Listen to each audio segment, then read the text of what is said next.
Bonjour frères et sœurs, bienvenue à cette nouvelle exhortation. Nous rendons gloire à Dieu qui nous a permis de nous retrouver ici ce matin. Frères et sœurs, comme vous savez, nous sommes dans notre mois de grâce, de l'année de grâce.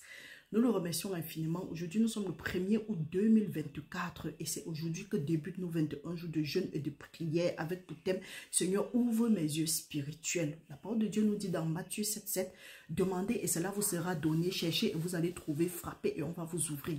Frères et sœurs, nous vous encourageons à prendre part à ce jeûne et avant de commencer, nous tenons sincèrement à remercier le Seigneur pour sa protection, sa provision et sa grâce divine envers nous et nos différents membres de famille.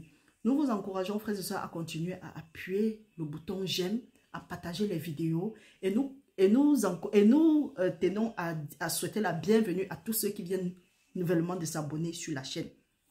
Frères et sœurs, nous vous en supplions. Prenez la peine d'aller demander au Seigneur, Seigneur, est-ce que tu veux que je suive telle personne? Si ce n'est pas le cas, si tu n'es pas convaincu, il faut quitter, ne viens pas avec les émotions.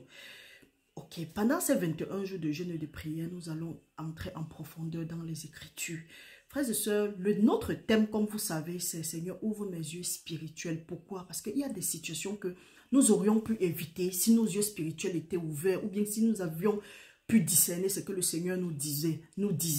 Donc, pour le moment, ce que nous allons faire, c'est que nous allons demander, pendant ces 21 jours, nous allons demander que nos yeux soient ouverts parce que si nous ne demandons pas, nous n'allons pas recevoir. Et qu'est-ce qui fait que nous sommes aveuglés spirituellement? C'est parce que notre ennemi veut nous détourner. Notre ennemi veut nous détourner. Pourquoi? Si nous lisons, par exemple, dans la parole de Dieu, dans 2 Corinthiens, chapitre 4, au verset 3, la parole de Dieu dit, si notre évangile est voilé, si notre évangile est encore voilé, autant pour moi, il est voilé pour ceux-là qui périssent, pour les incrédules, dont le Dieu de ce siècle a aveuglé l'intelligence, afin qu'ils ne vissent pas briller la splendeur de l'évangile, de la gloire de Christ, qui est l'image de Dieu. Donc mes frères, mes sœurs, si tu es aveuglé en tout cas dans certains domaines de ta vie, si tu es aveuglé du moins, il y a certains domaines de ta vie qui ne vont pas avancer. Par contre, si tu as la possibilité de voir, si tu vois comme Dieu veut que tu voies, il y a beaucoup de choses qui vont changer dans ta vie. Il y a beaucoup de choses qui vont changer dans nos vies. Donc, mes frères, mes sœurs, avant d'entamer un jeûne comme ceci, il est toujours recommandé de prendre un temps de prendre la Sainte Seine. En bas des vidéos, en tout cas, en bas des récentes vidéos, il y a des vidéos qui nous montrent comment est-ce que nous pouvons prendre la Sainte Seine et il y a les versets bibliques. Nous n'allons pas entrer dans ce jeûne simplement comme ça. Là. Nous allons prendre le temps de confesser d'abord nos péchés. Parce que la parole de Dieu dit que si nous confessons nos péchés, il est juste et bon pour nous les pardonner, nous purifier de toute iniquité.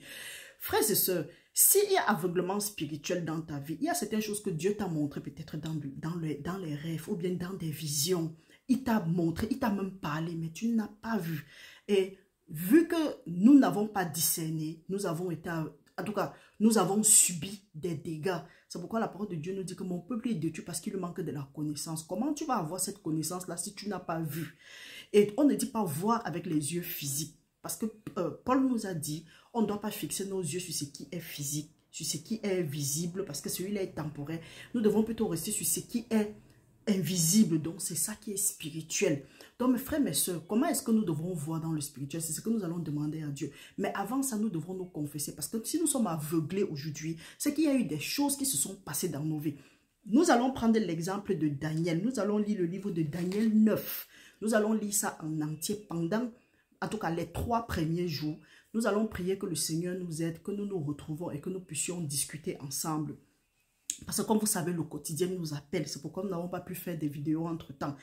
Nous allons prendre le temps de confesser nos péchés et que le Seigneur nous purifie de toute iniquité. La parole de Dieu nous dit dans Lévitique 26, 40 à 41 ou 41 à 42, il dit ceci, que nous ne devons pas seulement confesser nos péchés, mais confesser aussi le péché de nos ancêtres. Parce que si nous sommes aveuglés spirituellement, c'est qu'il y a quelque chose qui s'est passé que nous ne connaissons pas. Et l'aveuglement spirituel, du moins, l'aveuglement n'est pas une bénédiction, au contraire, c'est une malédiction. La parole de Dieu nous dit aussi dans Proverbe que la malédiction sans cause n'a point de fait. Donc, si nous sommes aveuglés spirituellement, c'est qu'il y a une malédiction quelque part, c'est qu'il y a quelque chose quelque part. Donc, ce que nous devons faire, c'est que nous devons confesser nos péchés. Donc, ce n'est pas étonnant. Si nous ne confessons pas ces péchés-là, si nous n'avons pas nos transgressions et nous les délaissons, nous n'allons pas prospérer. Si nous ignorons, pour que nous demandons à Dieu de nous révéler ça. Donc, à partir d'aujourd'hui, ce que nous allons faire, nous allons d'abord prendre le temps de confesser nos péchés. Nous allons aller à l'exemple de Daniel. Dans Daniel 9, nous allons prier comme Daniel a prié, confesser nos péchés, confesser les péchés de nos ancêtres. Donc, mes frères, mes soeurs, beaucoup de courage à ceux-là qui ont pris part au jeûne et qui vont prendre part au jeûne. Que tu prennes part au jeûne maintenant ou bien dans le futur ou bien n'importe quand. Que le Seigneur te fortifie et qu'il t'accorde les désirs de ton cœur. Donc, ce que nous allons aussi faire, nous savons que nous allons demander, il faut que nous sachions pourquoi est-ce que nous sommes aveuglés et comment est-ce que ça s'est passé. Ce n'est pas la volonté de Dieu que nous soyons aveuglés. Le Seigneur veut que nous voyons. La preuve en est qu'il nous a dit dans Isaïe 43, nous pouvons lire au nom puissant de Jésus-Christ. La parole de Dieu nous dit dans Isaïe 40, oui, je crois que c'est 44. Nous pouvons lire à partir de 17, un instant. Oui, Isaïe 42, à partir de 18, la parole de Dieu nous dit, sourds, écoutez, aveugles, regardez et voyez, qui est aveugle, sinon mon serviteur, et sourd, comme mon messager que j'envoie, qui est aveugle, comme l'ami de Dieu, aveugle, comme le serviteur de l'Éternel. Tu as vu beaucoup de choses, mais tu n'y as point pris garde. Il a ouvert les oreilles, mais on n'a point entendu. L'Éternel a voulu, pour le bonheur d'Israël, publier une loi grande et magnifique. Et c'est un peuple pillé et dépouillé, et on les a enchaînés dans des cavernes, plongés dans les cachots. Ils ont été mis au pillage et personne qui les délivre. Dépouillés et personne qui dit restitue. La parole de Dieu nous dit dans Proverbe qu'on ne tient pas le voleur.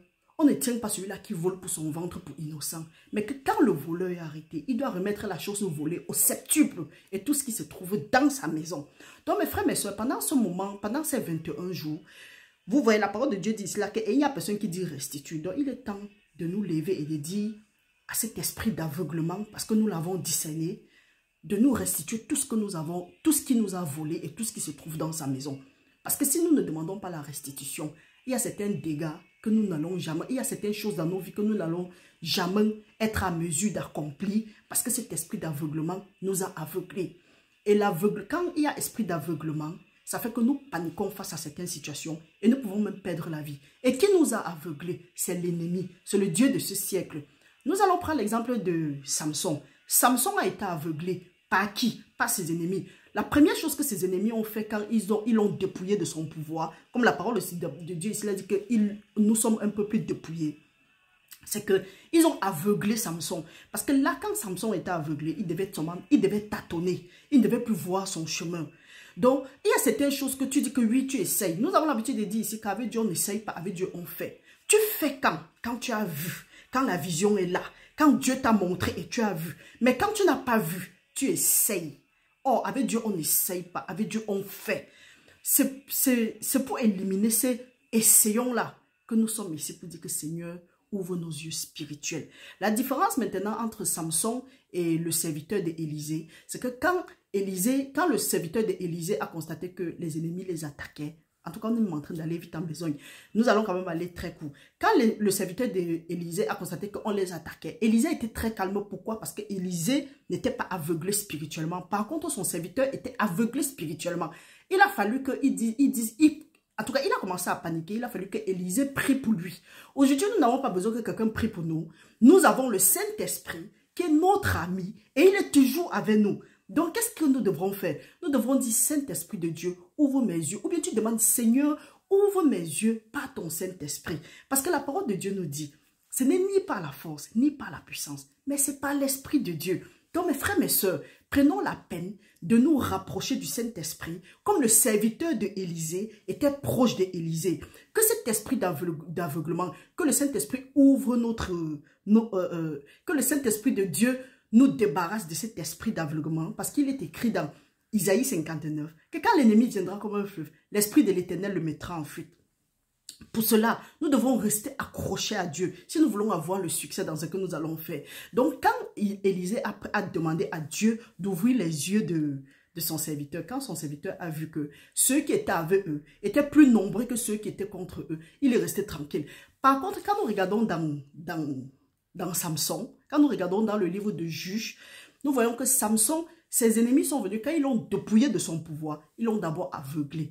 Aveuglé parce que quand tu es aveugle, tu ne peux rien voir. On peut se déjouer, on peut se jouer de toi comme on veut. Donc, la première chose que nous devons demander dans le Seigneur, Seigneur, ouvre nos yeux spirituels au nom puissant de Jésus-Christ. C'est le but de nos 21 jours. En tout cas, c'est ce que nous allons atteindre. C'est ce que nous voulons pendant ces 21 jours de jeûne et de prière. Restons connectés, restons concentrés. Ne nous laissons pas distraits. Évitons les mauvaises langues, évitons les mauvaises compagnies, évitons je ne sais pas comment est-ce que veut dire. Évitons certaines choses. Laissons-nous conduire par le Saint-Esprit de Dieu et nous serons bénis. Nous serons bénis. Même le simple fait déjà d'avoir pris part au jeûne, c'est déjà une bénédiction. Donc, frères et sœurs, nous allons nous arrêter là-bas. Ce n'est vraiment pas une prière, c'est juste un encouragement. Nous allons nous arrêter là-bas, nous allons prier et nous allons vaquer à nos occupations. Nous aurons le temps de nous retrouver pour prier et jeûner, pour continuer à prier et partager la parole au nom puissant. Oui, prions, mettons-nous en présence du Seigneur. Seigneur, mon Dieu, mon roi, il te remercie infiniment pour tout ce que tu as fait. Père, nous te remercions pour le privilège que tu nous donnes de nous placer devant toi, Seigneur. Père, nous voici au trône de ta grâce pour que tu nous, avec assurance, pour que tu nous accordes ta grâce et ta miséricorde pour subvenir à nos besoins au moment venu, Papa. En ce moment, si nous avons pris part au jeûne, nous te prions de nous fortifier par ton Saint-Esprit. Père, le thème de nos 21 jours de jeûne et de prière, c'est Seigneur, ouvre nos yeux spirituels. Papa, ça c'est ce que nous avons. Mais toi, tu connais ce dont nous avons besoin avant même que nous ne venons auprès de toi. Père, nous te prions, accorde-nous les désirs de nos cœurs. Aide-nous, Papa, à faire de toi nos délices pendant ces 21 jours de jeûne et de prière. Que tu bénisses chaque personne qui va prendre part à ce jeûne maintenant ou à l'avenir. Pour ceux qui n'ont pas la possibilité de prendre part, Papa, visite-les avec ta miséricorde parce que ce n'est pas ta volonté qu'une âme périsse, mais que tous parviennent à la vérité. Père éternel, nous te prions, fortifie-nous, garde-nous, envoie tes anges camper autour de nous pour nous arracher de tout danger, nous et nos différents membres de famille. Garde-nous, Seigneur, touche le cœur de ceux que nous aurons rencontrés en notre faveur tout au long de cette journée et qu'à la fin, que toute la gloire te revienne. Merci, Seigneur, de nous fortifier. Merci, Seigneur, de nous préserver de tout mal. Délivre-nous de tout piège de l'ennemi au nom puissant de Jésus-Christ. Papa, que toute œuvre de l'ennemi dans nos vies reste nulle et sans effet selon ta parole qui dit que toute arme qui a été forgée contre nous va rester nulle et sans effet et que toute langue qui s'élève contre nous, nous les condamnons.